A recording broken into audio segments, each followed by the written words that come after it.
Hi guys, we are back. I have a video here from UK Nostalgia. It is 16 unforgettable things about being a child in 1970s Britain. Um, Before we get this started, I did want to let you guys know that I did start full episodes of Blackadder Reacts over on my Patreon.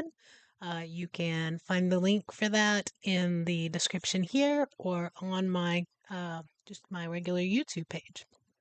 So yeah, I will link this particular video in the description as well, and let's get it going. Close your eyes and picture the 70s in Britain. No screens, no smartphones, just long summer days, Raleigh Choppers on the pavement, and the sound of Radio 1 drifting through open windows. Childhood was simpler, but never boring. It was cartoons on Saturday mornings, school milk in glass bottles, and sticky fingers from sherbet dips. If you grew up then, these memories aren't just moments, they're part of who you are. Today, we're stepping back to the world that raised a generation. I had one of those when I was a kid.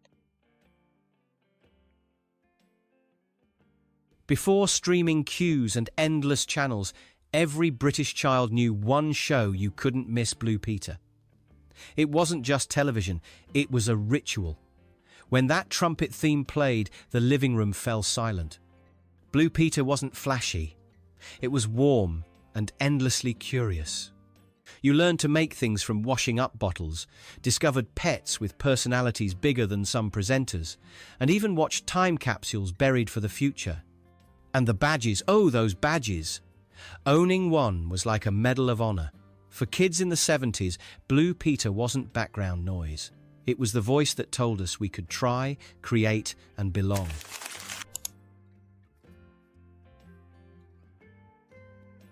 Every morning in the 70s, a little glass bottle of milk waited for you at school, lined up in neat crates by the door. By mid-morning, it was often warm, but no one complained. That clink of bottles was the soundtrack of break time. You'd peel back the silver foil cap and sip through a paper straw that sometimes collapsed halfway. It wasn't just about the milk, it was about the pause, the chatter with friends, and the sense that this was something everyone shared. When the policy changed and the bottles disappeared, it felt like the end of a... I've never seen. I know, like, when my mom was young, they had a milkman that would bring glass bottles to, like, the doorstep. But I've never seen any before that had a foil top like that. That's interesting. an era. The memory of glass bottles on a classroom windowsill still smells of childhood and sunshine. Marlon Brando. Long before streaming, the weekend had a ritual Saturday morning cinema clubs. A few coins got you through the big doors into a world of cartoons, serials, and short films, shared with rows of kids buzzing with excitement. The lights dimmed, the projector whirred, and suddenly the ordinary high street faded into a glowing silver screen. There were competitions, sing-alongs, and the thrill of being part of a noisy crowd that felt like family. When the credits rolled and sunlight spilled back through the doors, you stepped out, changed, laughing louder, and already planning next Saturday.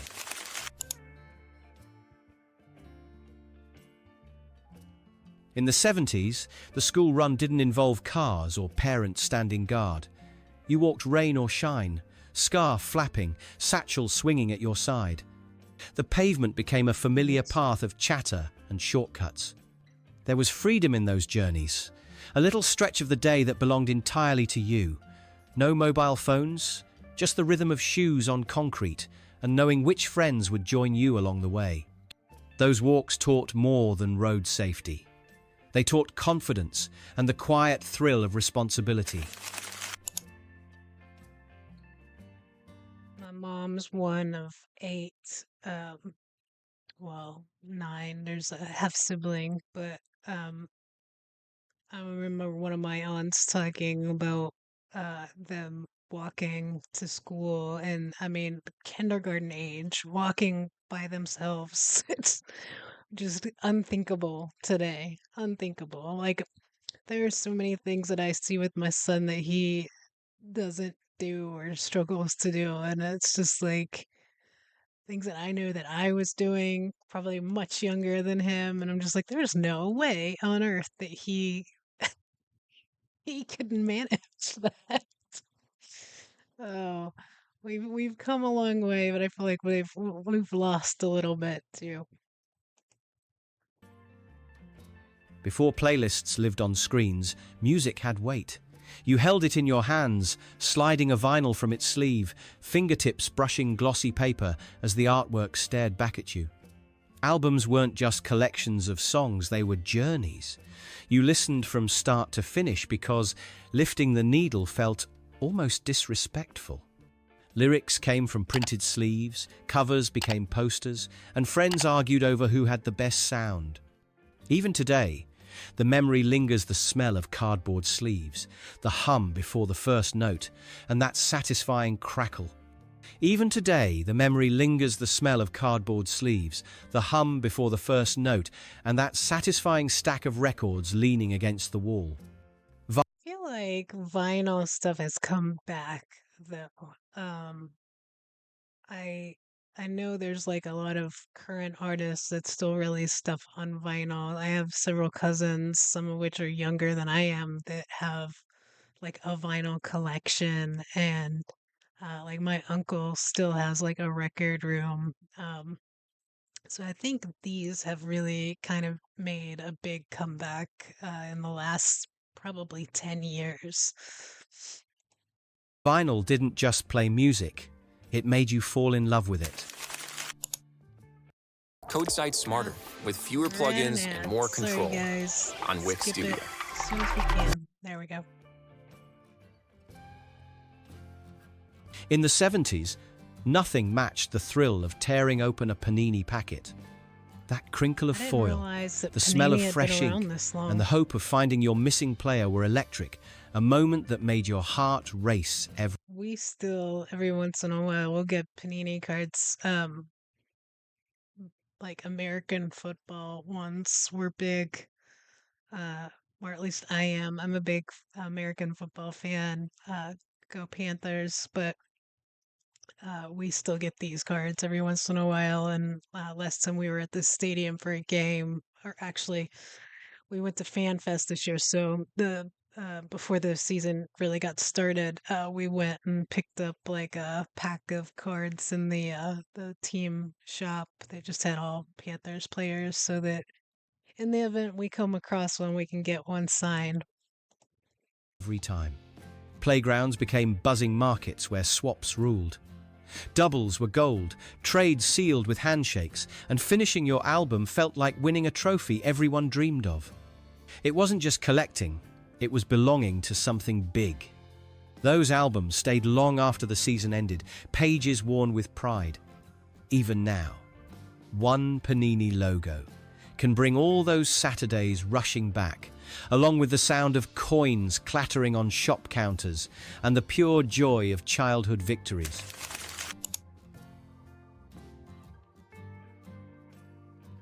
Before flashy brands and energy drinks, happiness came in a glass bottle of Tizer or Corona. Bright colours gleamed behind shop counters, promising pure fizz and sweetness that felt like magic on a hot day. The pop of the cap, the rush of bubbles on your tongue, and the sugary kick made any day better. Returning bottles for pennies back was part of the game, a tiny thrill that made you feel grown up and clever. Those drinks may be gone, but the memory lingers in the clink of glass, the sparkle of sunlight on a bottle, and the glow of summer afternoons spent laughing with friends. We still, you can still get like glass bottles of soda here, usually in the grocery store, or some gas stations have them, but you could still get like Pepsi or Coke, like 7 Up usually are the three that you'll see. Every once in a while you'll see like maybe an orange soda, but I still think that drinking it out of a glass bottle, it just tastes better for some reason. Spangles were shiny squares of fruity joy, melting slowly as wrappers crinkled in your pocket. Every sweet felt like treasure in bright colours, promising a burst of flavour that seemed endless. Dip-dabs turned sweets into theatre. Dunking the chalky lolly into fizzy sherbet was a ritual that left sticky fingers and sugared smiles, a messy magic kids adored. They weren't just treats, they were tiny celebrations that brightened even the greyest school day and turned an ordinary moment into something special, leaving behind a sweetness that lingered long after.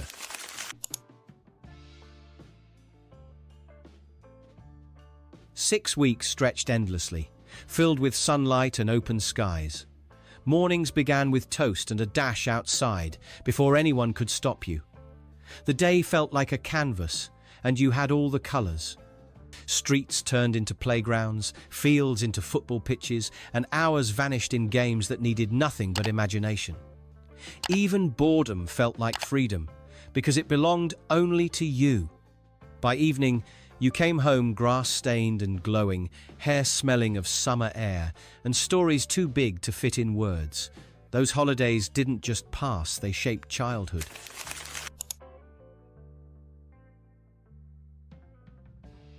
Nothing shouted freedom like a Raleigh Chopper. That padded seat, high handlebars and gear lever made you feel unstoppable.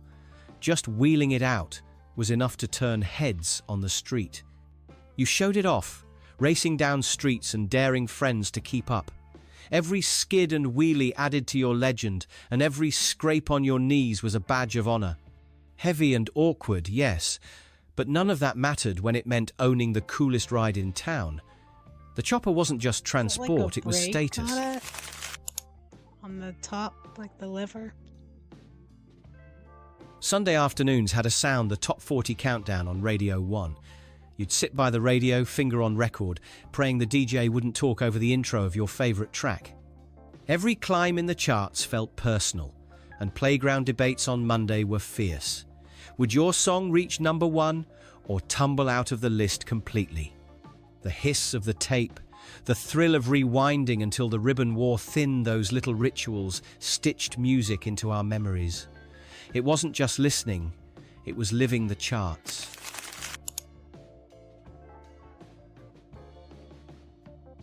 Evenings before screens belonged to board games spread across the carpet. Cluedo turned us into detectives, Monopoly into moguls. One throw of the dice could change everything and turn the room into a battlefield of strategy. Dice rolled, fortunes rose and fell, and sometimes so did tempers. More than once, a losing player slammed the board shut and stalked off in defeat, leaving everyone in fits of laughter. But those moments weren't just play, they were a stage for drama, laughter, and lessons in patience. A family night wasn't complete without someone shouting, "You cheated!" as everyone gathered for one more round. Right now, my son, he got in some trouble, and so he's got his phone and like video games basically taken away for the week, and it's been interesting to see him where he's not messing around with that stuff all day, and he's been doing like a lot of drawing. And one of the things we were talking about is maybe getting out one of the board games this evening and playing some games together. I think I like it better. When Britain switched to decimal currency in 1971, even buying sweets felt like a maths exam. Pennies turned into pence, and kids lined up nervously clutching coins that seemed too shiny to be real. Posters on shop walls explained the conversions, but mistakes still happened. Every sweet shop trip became a mini lesson wrapped in the smell of sugar and paper bags. It didn't last long, but those weeks left a mark.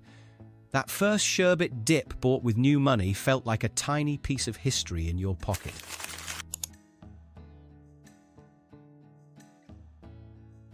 School dinners weren't gourmet, but they were comforting, big trays of steaming mash, thick stews and puddings, so sweet they stuck to your fork.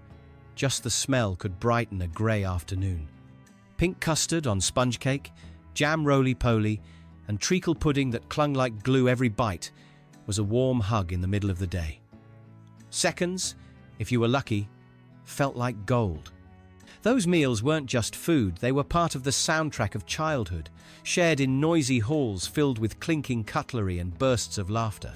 The 70s weren't just a decade, they were a way of growing up that felt free and full of wonder. No screens, no rush, just simple joys that stayed with us. Which of these memories do you miss the most? Tell us in the comments, and don't forget to subscribe for more trips. That was good. Hopefully you guys enjoyed that. I think I was trying to think about like I was thinking about school lunches. I went to like a private like Catholic school my entire life, and um we had like school tray lunches early on, but I want to say by the time I was in probably fourth, third or fourth grade, they were gone. Um, I remember really loving the spaghetti and the rolls.